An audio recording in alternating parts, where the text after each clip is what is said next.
ashes. Moeller was ready for them. After nearly an hour of digging, he had fashioned a grave that resembled a miniature elevator shaft. It was 12 inches long by 12 inches wide and 42 inches deep. Using a shovel, he scraped away the loose dirt from the sides, making the edges ruler straight. The next day, at around noon, 2 limousines pulled up to an old section of the cemetery. Tiger, his wife Elin, and Tiger's mother got out of the first car, and Earl's 3 children from his first marriage exited the second. Moeller and his wife Kay met them. Near the end of the 20-minute ceremony, Kultida handed Moeller the wooden box containing her husband's ashes. He placed it in the hole and added cement. With the family looking on, Moeller carefully packed the hole with dirt, leveled off the top, and covered it with a piece of sod.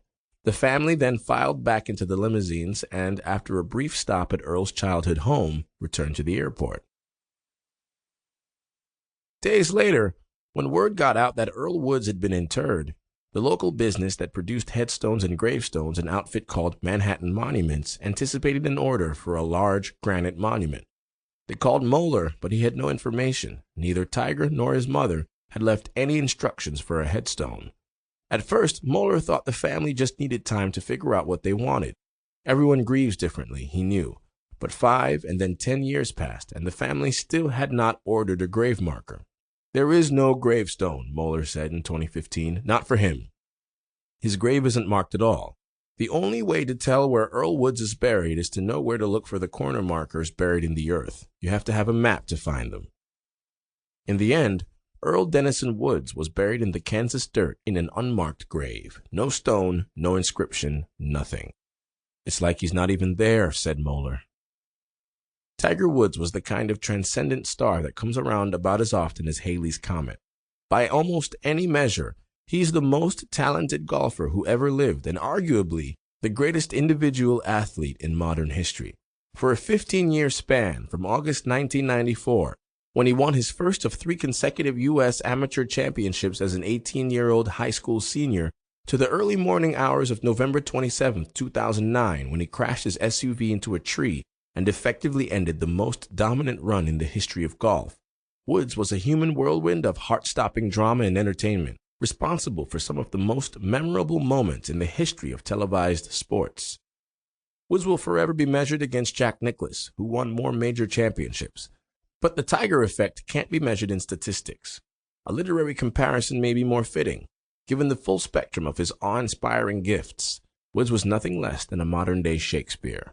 He was someone no one had ever seen or will ever see again. Woods' golfing legacy borders on the unimaginable. He was both the first golfer with African-American heritage and the youngest golfer in history to win a major championship. He won 14 majors overall on his way to 79 PGA Tour victories, second all-time behind Sam Snead, and more than 100 worldwide. He holds the record for most consecutive cuts made, 142 covering nearly 8 years, and number of weeks ranked number 1 in the world, 683. In addition, he was honored as Player of the Year a record 11 times, captured the annual scoring title a record 9 times, and won more than $110 million in official prize money, another record. The tournaments he played in shattered attendance marks throughout the world and consistently set viewership records on television. His charismatic presence and 2 decades of dominance, the driving forces in the stratospheric rise in official PGA Tour purses from $67 million in 1996, his first year as pro, to a record $363 million in 2017 to 18, and the rise of the average tour purse from $1.5 million to $7.4 million during the same period. In the process, he helped make multimillionaires of more than 400 tour pros. Pure and simple, Woods changed the face of golf, athletically, socially, culturally, and financially.